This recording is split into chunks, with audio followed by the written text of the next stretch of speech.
it like to... And my hair care company, Blake Brown, my goodness gracious. Guess what I'm returning? Every single one of Blake Brown's hair care products. I am here to de-influence you from getting the Blake Brown line from Blake Lively. From success to setback, Blake Lively in tears as fans boycott her hair product in July 2024. Blake Lively had big plans to expand her career beyond acting and into the world of business. After 7 years of research, training, and preparation, she finally launched her own hair care line. The products were made available exclusively at Target and on her website, and initially, the launch was met with great success.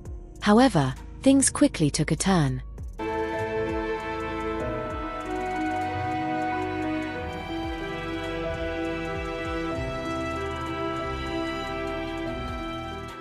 Everything seemed to be falling into place perfectly.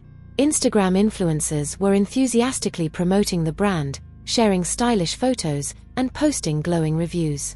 Within just 7 days, the brand achieved an incredible $16 million in media impact value, a record-breaking milestone according to Puck. Blake's brand raked in nearly $5 million in sales within the first 3.5 weeks, and Target even declared it their biggest hair care launch in history. It appeared Blake had truly conquered the business world, but, as they say, the higher they rise, the harder they fall.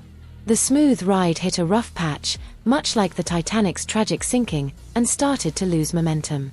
There were 2 main reasons for the downfall. First, the products themselves didn't meet expectations, and second, the lawsuit involving her co-star Justin Baldoni. Let's start with the first issue, the brutal product reviews. The same consumers who were once excited to try her products quickly became vocal, demanding refunds. Praise turned into fury, and the comments went from enthusiastic to scathing. Here to de-influence you from getting the Blake Brown line from Blake Lively. And I almost didn't even make this video because I'm honestly so embarrassed that I got it anyway. The product description made bold promises: soft, manageable, and noticeably shiny hair, without SLS, SLE, silicones, or parabens. Blake marketed it as a luxurious, natural alternative, something that would leave hair feeling healthy and fresh. But reality hit hard, and customers were far from impressed. Social media erupted with complaints, and negative reviews began to flood in.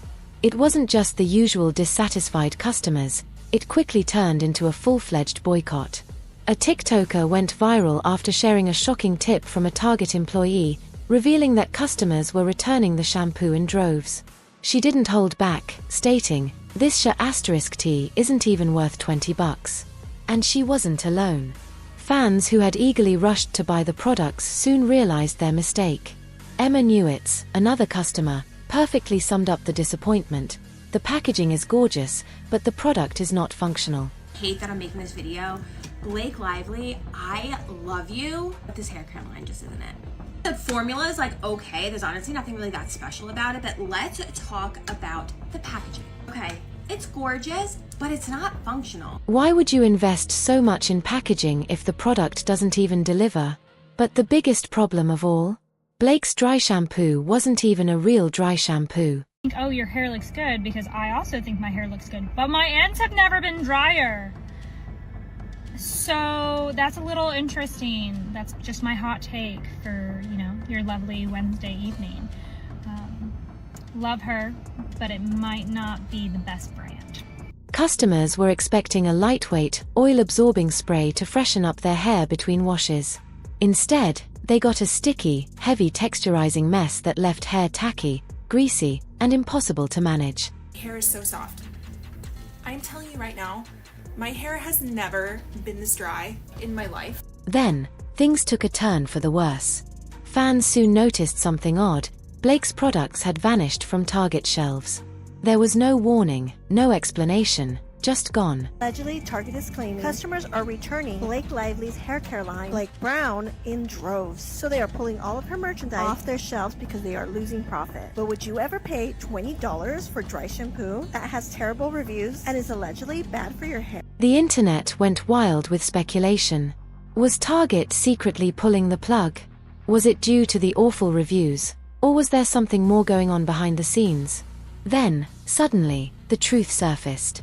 Blake's legal battle with actor and producer Justin Baldoni may have been the final blow to her brand. Justin Baldoni, the actor, is now suing Blake Lively and Ryan Reynolds for $400 million. He's alleging that they sought to, quote-unquote, destroy him. Insiders claimed that the lawsuit had a devastating impact on Blake's business, particularly her hair care line. One of her lawyers revealed that sales had dropped by 87% after the lawsuit became public, and major retailers were backing away quickly. Blake was facing a full-blown crisis, and instead of focusing on damage control, she made the worst possible decision. She began promoting her hair care line during the It Ends With Us tour. And my hair care company, Blake Brown, my goodness gracious. It's been crazy. It's been a crazy week. I haven't slept in like a lot of time. And let's just say fans were not impressed. If you're not familiar, It Ends With Us is based on Colleen Hoover's best-selling novel about domestic violence, a deeply emotional and serious story. However, instead of approaching it with the sensitivity it deserved, Blake and her castmates turned the press tour into a joke. Someone understands the themes of this movie, comes across you in public, and they want to really talk to you. What's the best way for them to be able to talk to you about this? How would you recommend they go about it? Like asking for like my address or my phone number or like my location share. Or I could just location share you and then we could Instead of discussing the themes of abuse, trauma, and healing, Blake focused on promoting her hair products. While she did link a hotline for domestic violence victims, the whole thing felt more like a tacky marketing ploy than an effort to highlight the movie's serious message. Fans were furious. One disappointed viewer commented, "I was going to try it because some reviews said it was good for fine hair, but then Blake was promoting it with It Ends With Us instead of focusing on the real message. So, I changed my mind." Then came the final blow. People started attacking her hair. If you're selling hair care products, your hair needs to look flawless. You need to have shiny, bouncy locks that make people stop and ask, "What's she using?" But Blake. Fans weren't buying it, literally or figuratively. They took one look at her hair and said, "Oh, absolutely not." One fan bluntly commented, "Blake's hair looks frizzy most of the time, so that should have been a red flag." Another was even harsher, saying, "Why does Blake's hair always look dirty? There's no shine. It looks like it hasn't been washed in 5 days.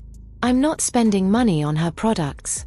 And then came the ultimate roast, respectfully, who looked at Blake's hair and thought, "I need to know what products she uses." As if things couldn't get any worse, rumors of corporate drama started circulating.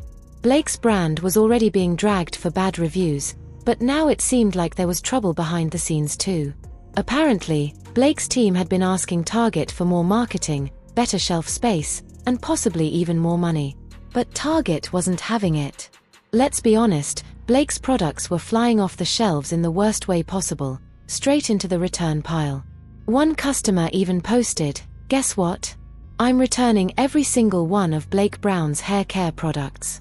It's hard to see how Blake That's what I'm returning. Every single one of Blake Brown's hair care products. bounces back from this. She's not just facing bad press, her entire brand is collapsing. The lawsuit, the backlash, Target cutting ties, fans roasting her products, her hair, and her whole business. It's an absolute disaster, so what can she do? If Blake wants any chance of salvaging her brand, she needs to act fast. A real apology is a must, and a complete product reformulation is non-negotiable. Maybe even a Blake Brown 2.0, a relaunch that actually delivers on its promises. Because if she doesn't, this might just be the end of her beauty empire before it even had a chance to truly begin. Have you ever tried her products? If not, would you in the future? Let me know in the comments. I'll see you guys in the next video.